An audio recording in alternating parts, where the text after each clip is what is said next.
think we are going.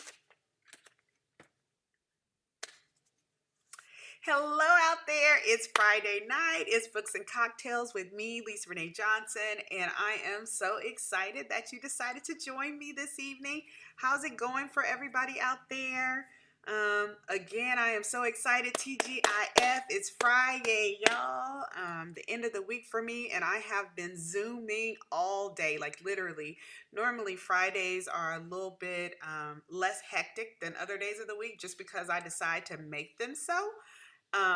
But today, for some reason, it seemed like I just had meetings stacked upon meeting all the way through the end of the day. And then I got to do something that I absolutely love to do, which is hang out with readers and talk about my book and the whole writing practice.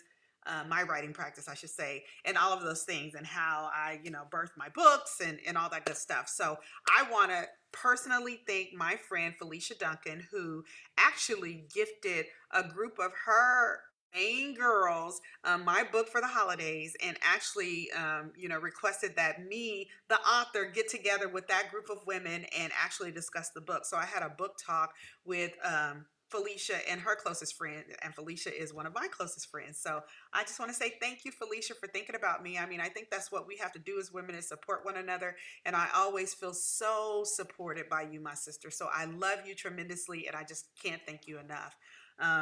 I know in the book world, we have all been rocked to the core with the death of Miss Cicely Tyson, and not just the book world, because, she's so much more than an author. I mean, she's an actress and, left such a legacy behind in her life. And I don't know about y'all, but I am so late to the party because I had no idea that Miles Davis was the love of her life, right? I just missed that altogether. And it was so refreshing to hear her talk about it when she was doing the interview with Gayle King. So if you haven't seen that, by all means, make sure you scroll and, find that, because it was so telling. And I just thought it was, like, wow, her book released on Tuesday, her new memoir called Just As I Am. And then she passed away on Thursday, like 2 days later, at 96. And so what a legacy that she's left behind.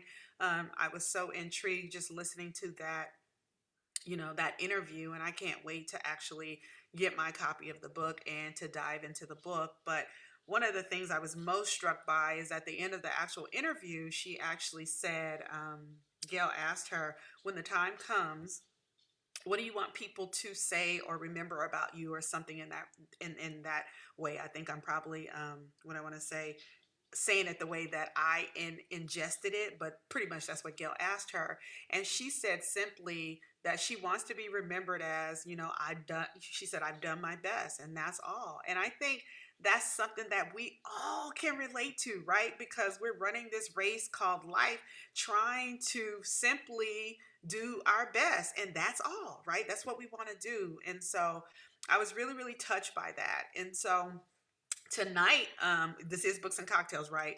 I'm still in dry January. This is the last Friday of dry January, and I am so glad that we are making it to the finish line. So tonight I am actually drinking a Blackberry Shrub. And a shrub in the cocktail world is simply some fruit and vinegar, right? Believe it or not, it is just vinegar. And when I first was introduced to the shrub, I was like, what the hell? That's exactly what I said. I was like, who's drinking some vinegar? But now I just love them. I can't get enough of them. I mean, I'm always keeping a shrub of some sort in my refrigerator. And so this one just happened to be blackberry. And basically all it is, again, is fruit and vinegar. And so how you actually make it is super simple. I put about a cup of blackberries into a mason jar. And then, normally we make simple syrup, which is a 1-to-1 ratio of sugar to water. Well, in this instance, I use red wine vinegar, and I actually mixed the red wine vinegar and the sugar, and then I brought that to a boil so that, it could, turn to the syrup. And then once it did, I actually poured that over the blackberries, and then I actually muddled those blackberries in the jar, and then I actually sealed it and I put it in the container. And so basically with the shrub, you simply, you have to wait a couple days, and you wait until it's just the right taste. Like, what is your acidic taste? What is your, what is your palate like when it comes to that? And then here's the good part. You can use it for alcohol and non-alcoholic beverages, so you can use it for both. So in this case, because it's dry January, it's still dry, y'all. I'm so tired of it being dry. I'm ready, right? I'm so ready for February 1st to come, because anyway, February is my birthday month, so I'll be celebrating all month long. So really I have to look, pace myself. So then you actually top it off with sparkling water in this case, because I'm using it as a mocktail. So there's no alcoholic beverages in here, no spirits, just simply the actual blackberry shrub, just a little bit of it. And then there is sparkling water. So that's what I have going on in this class this evening.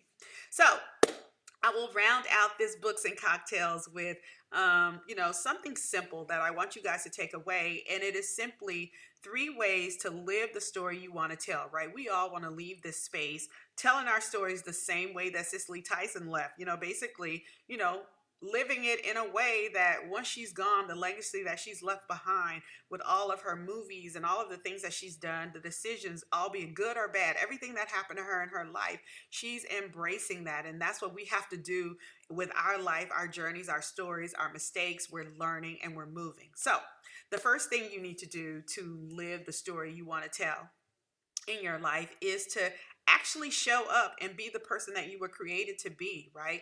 I think some of us spend so much time being worried about what people are saying about us, what people are doing, which is absolutely none of our business. We don't care what people think or say about us. It's basically, the most important thing is what we think about ourselves, right? And how we show up in our authenticity. So that is the number one way that you can actually live the story you want to tell, is just show up in your most authentic self.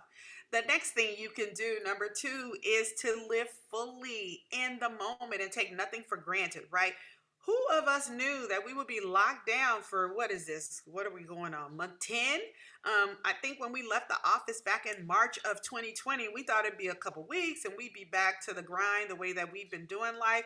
Well, COVID-19 has had an awakening for all of us, right? Because here we sit in a new year, the top of the new year, almost close to that March date, and we're still, in the house and being safe. And so there's nothing wrong with that. And all that to say is, you have to be in the moment. Like, the past is gone. We can't do anything about that. We can't get that back.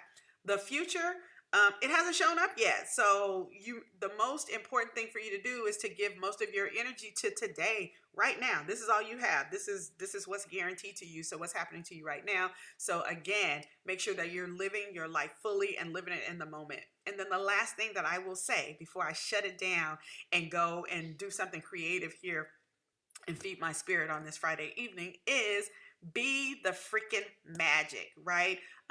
You know what? Everything that you need already lives inside of you. Like when you get ready and we're going to special occasions and we get it together and we say things like, I got to put my best foot forward, or you show up as the imposter you, right? But all the while you're making yourself up and making yourself look exactly the way that you want. You're dotting all the T's, crossing all the I's. Show up like that every day, because every day is, basically a special occasion, right? Because we're breathing and we're living, and we've seen the grace of another day. So be the magic that you are, the magic. So be it. So that's simply it.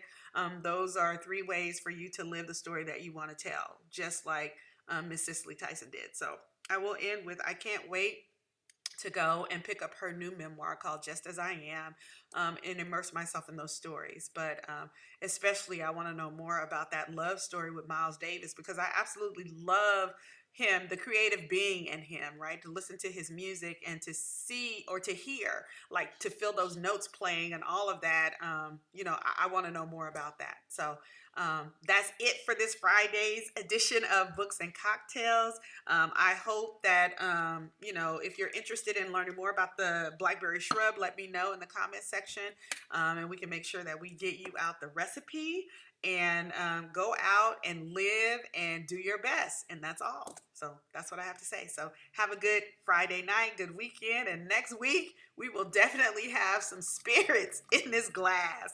So with that, good night, and I will see each and every one of you on the journey. Bye-bye.